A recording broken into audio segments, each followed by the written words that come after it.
ಬಿಹಾರದ ಮಧುಬನಿಯಲ್ಲಿ ಮಕ್ಕಳಿಂದ ಪಾತಕ ಕೃತ್ಯ ನಡೆದಿದೆ. ಸಿಸಿಟಿವಿಯಲ್ಲಿ ಮಕ್ಕಳೇ ಮಾಡಿದ ಹತ್ಯೆ ಸೆರೆಯಾಗಿದೆ.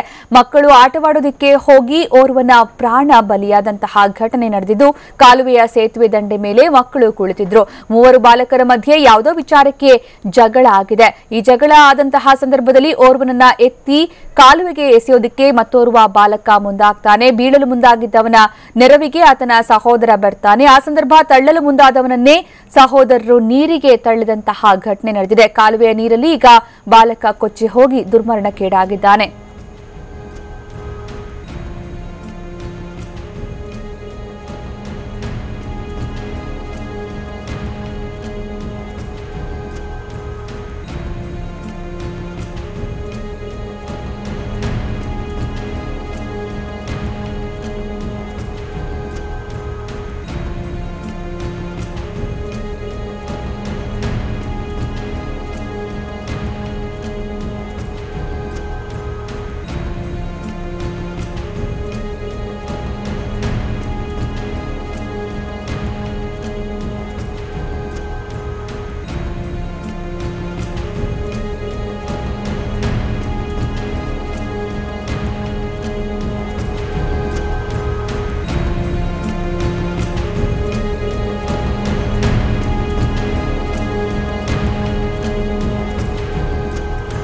ನಿಜಕ್ಕೂ ಕೂಡ ಭಯಾನಕವಾಗಿದೆ ಈ ಒಂದು ದೃಶ್ಯ. ಬಿಹಾರದ ಮಧುಬನಿಯಲ್ಲಿ ನಡೆದಂತಹ ಘಟನೆ ಇದು.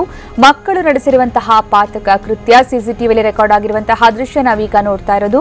ಮಕ್ಕಳು ಆಟ ಆಡೋದಕ್ಕೆ ಹೋಗಿ ಪ್ರಾಣವನ್ನೇ ಕಳ್ಕೊಂಡಂತಹ ದೃಶ್ಯ ಇದು. ಕಾಲುವೆಯ ಸೇತುವೆ ದಂಡೆ ಮೇಲೆ ಮಕ್ಕಳು ಕುಳಿತಿರ್ತಾರೆ. 3 ಜನ ನಾವು ನೋಡಬಹುದು. 3 ಜನ ಮಕ್ಕಳು ಕುಳಿತು ಅವರು ಮಾತನಾಡ್ತಾ ಇರ್ತಾರೆ. ಆ ಸಂದರ್ಭದಲ್ಲಿ ಯಾವುದೋ ವಿಚಾರಕ್ಕೆ ಅವ್ರ ನಡುವೆ ಕಿರಿಕಾಗುತ್ತೆ. ಆಗ ಅವ್ರನ್ನ ಇನ್ನೋರ್ವ ಬಾಲಕ ಎತ್ತಿ ಕಾಲುವೆಗೆ ಎಸೆಯೋದಕ್ಕೆ ಮುಂದಾಗ್ತಾನೆ. ಆಗ ಆತನ ಸಹೋದರ ರಕ್ಷಣೆಗೆ ಬಂದು ಆ ಬಾಲಕನನ್ನ ಉಳಿಸಿ, ಯಾರು ಕಾಲುವೆಗೆ ಎತ್ತಿ ಎಸೆಯೋದಕ್ಕೆ ಮುಂದಾಗಿದ್ದೋ ಆ ಬಾಲಕನನ್ನ ಸಹೋದರಿಬ್ಬರು ಸೇರಿ ಕಾಲುವೆಗೆ ಎತ್ತಿ ಬಿಸಾಕ್ತಾರೆ. ಈ ಸಂದರ್ಭ ಕಾಲುವೆಗೆ ಬಿದ್ದಂತಹ ಬಾಲಕ ದುರ್ಮರಣಕ್ಕೀಡಾಗಿದ್ದಾನೆ.